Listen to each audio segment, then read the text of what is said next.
Hello guys, അപ്പോൾ നമ്മുടെ ഇന്നത്തെ പരിപാടി എന്താണെന്ന് വെച്ചിട്ടുണ്ടെങ്കിൽ നമ്മുടെ വീടിൻ്റെ അടുത്തുള്ള ഈ ഒരു ചെറിയ മീൻകുളം റീസെറ്റ് ചെയ്യാൻ പോവുകയാണ്. അപ്പോൾ നിങ്ങൾ നോക്കിയാൽ കാണാം, ഫുള്ള് കമ്പും കോലൊക്കെ വീണിട്ട് അലങ്കോലമായിട്ട് കിടക്കുവാണ്. അപ്പോൾ നമ്മൾ പിടിക്കുന്ന മീനെ ഫുള്ള് ഇടാൻ പോകുന്നത് ഈ ഒരു വലിയ ഡ്രമ്മിലേക്കാണ്.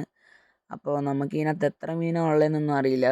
അപ്പോൾ പിടിക്കുന്ന മീൻ ഫുള്ള് ഇതിനകത്ത് കൊള്ളും എന്നാണ് നമ്മൾ വിചാരിക്കുന്നത്. അപ്പോൾ കൊള്ളുമായിരിക്കുമല്ലേ? അപ്പോൾ ആദ്യം നമ്മൾ ചെയ്യാൻ പോകുന്നത് പൈപ്പിട്ട് വെള്ളം വറ്റിച്ച് നോക്കി, എന്നിട്ട് വറ്റിയത് ഒരിത്തിരി മാത്രം.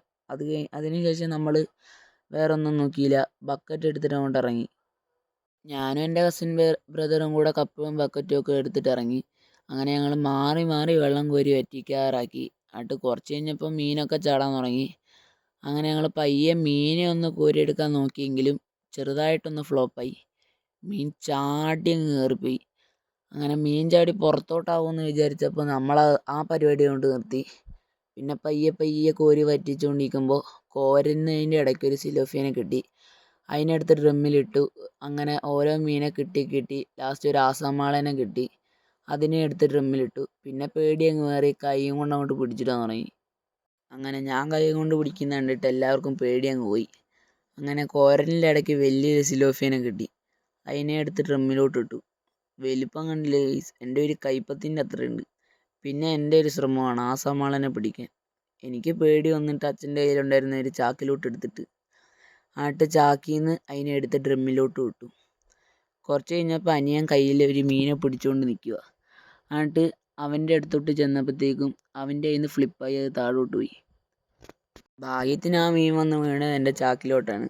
അപ്പോൾ ആ ചാക്കിൽ നിന്ന് എടുത്ത് ആ മീനെ ഡ്രമ്മിലോട്ടിട്ടു. കുറച്ച് കഴിഞ്ഞപ്പോൾ അനിയൻ വേറെ ഒരു സിലോഫിയനെ പിടിച്ചുകൊണ്ട് വന്നു. അങ്ങനെ അതിനെ എടുത്ത് ഡ്രമ്മിലോട്ടിട്ടു.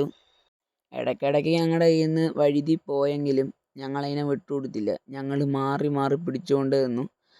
അങ്ങനെ ഒരു ആസാമാള എൻ്റെ കയ്യിൽ നിന്ന് ചാടിപ്പോയി. അതിനെ പിടിച്ച് തിരിച്ച് ഡ്രമ്മിലോട്ട് തന്നെ ഇട്ടു.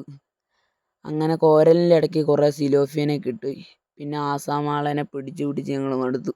മാറി മാറി പിടിച്ച് ലാസ്റ്റ് വെള്ളം വറ്റി. വെള്ളം കോരി കോരി കളഞ്ഞു. ഞാനും അനിയനും മാറി മാറി കോരി. ലാസ്റ്റ് ഫിനിഷിങ് ആയപ്പോഴത്തേക്കും ഞാൻ കോരാൻ തുടങ്ങി. കോരി കോരി കുറേ ആയപ്പോഴത്തേക്കും അതിനകത്ത് ഒരു ചെറിയ സിലോഫിയൻ ഉണ്ടെന്ന് മനസ്സിലായി. അപ്പോൾ നമ്മൾ ആദ്യം ചെയ്ത് ആ മണ്ണൊക്കെ ഒന്ന് തൂത്ത് തുളച്ച് വൃത്തിയാക്കി കരിയിലയെല്ലാം വാരിക്കളഞ്ഞ് കുറേയും കൂടെ വെള്ളം വറ്റിച്ചപ്പോൾ ആ സിലോഫി ഒന്ന് ചാടി. പിന്നെ അതിനെയൊക്കെ ഒന്ന് പിടിച്ച് നിങ്ങളെ ഒന്ന് കാണിച്ച് എൻ്റെ അനിയൻ്റെ കയ്യിലോട്ട് തന്നെ കൊടുത്തു.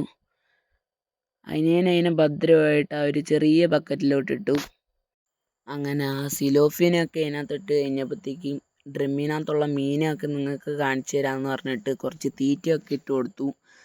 അങ്ങനെ കുറച്ച് നേരം കഴിഞ്ഞപ്പോഴത്തേക്കും മീനൊക്കെ പയ്യെ പൊന്തി വരാൻ തുടങ്ങി. ഓരോ തീറ്റയും പയ്യെ പയ്യെ അടിക്കാൻ തുടങ്ങി. ഇതിനകത്ത് കൂടുതലുണ്ടായിരുന്നത് സിലോഫിയ തന്നെയായിരുന്നു. അങ്ങനെ അതൊക്കെ കണ്ടു കഴിഞ്ഞിട്ട് ഞങ്ങൾ കുറച്ച് നേരം റെസ്റ്റൊക്കെ ചെയ്ത് വീണ്ടും പോണ്ടിൻ്റെ വർക്ക് തുടങ്ങി. അങ്ങനെ ഞങ്ങൾ ആദ്യം ചെയ്തത് പോണ്ടിലോട്ട് വെള്ളം അടിക്കലായിരുന്നു. അങ്ങനെ ഒരു മീഡിയം ലെവലായപ്പോൾ അത് സ്റ്റോപ്പ് ചെയ്തു. പിന്നെ ആദ്യം തന്നെ ഞങ്ങൾ ഇട്ടത് ഒരു സിലോഫിയനായിരുന്നു. സിലോഫിയയിൽ ഏറ്റവും വലുത് അത് തന്നെയായിരുന്നു. പിന്നെ ഉണ്ടായതിൽ വെച്ച് ഏറ്റവും വലിയ ആസാമാളേനെ ഇട്ടു. എനിക്ക് ആദ്യം പിടിക്കാൻ പേടിയായിരുന്നു. പിന്നെ പയ്യെ പൊക്കി കുറച്ച് നേരം വെള്ളത്തിൽ വെച്ചപ്പോൾ അതൊന്ന് കാമായി. പിന്നെ അതിനെ പയ്യെ റിലീസ് ചെയ്തു. അങ്ങനെ അത് രണ്ടും തന്നെ വെള്ളത്തിൽ കിടക്കുന്ന കാണാൻ നല്ല രസമായിരുന്നു. ആദ്യം ആസാമാളെ ഒന്ന് ഫുള്ള് ചുറ്റും കറങ്ങി നോക്കി. അങ്ങനെ അതൊക്കെ കഴിഞ്ഞപ്പോഴത്തേക്കും ഞങ്ങൾ ഫുള്ള് മീനെയും പിടിച്ചിടാൻ തുടങ്ങി. പിന്നെ ഞാൻ വേറെ ഒരു ആസാമാളേനെയും കൂടെ പിടിക്കാൻ നോക്കി. ആദ്യം അതൊന്ന് കയ്യിൽ നിന്ന് സ്ലിപ്പായിട്ടും പിന്നെ അതിനെ തന്നെ പിടിച്ച് പൊക്കി അതിനകത്തോട്ട് തന്നെ റിലീസ് ചെയ്തു. അങ്ങനെ അത് രണ്ടും കഴിഞ്ഞപ്പോഴത്തേക്കും എൻ്റെ അനിയനും പിടിക്കാൻ ആഗ്രഹം തോന്നി. അവനെ ഒരു ആസാമാളേനെ പിടിച്ചിട്ടു. പിന്നെ എൻ്റെ അനിയത്തിക്ക് അതിനെ ഒന്ന് തൊടണം എന്നായി. അവൾക്കും ഒന്ന് തൊടിയിച്ചിട്ട് ഞങ്ങൾ അതിനകത്തോട്ട് തന്നെ ഇട്ടു. പിന്നെ വർക്കൊക്കെ തീർക്കാൻ വേണ്ടി ഞങ്ങൾ പെട്ടെന്ന് 2 എണ്ണത്തിനെയും 3 എണ്ണത്തിനെയും ഒക്കെ പിടിക്കാൻ തുടങ്ങി. അങ്ങനെ ലാസ്റ്റ് ലുക്കൊക്കെ ഇങ്ങനെയായിരുന്നു ഗൈസ്.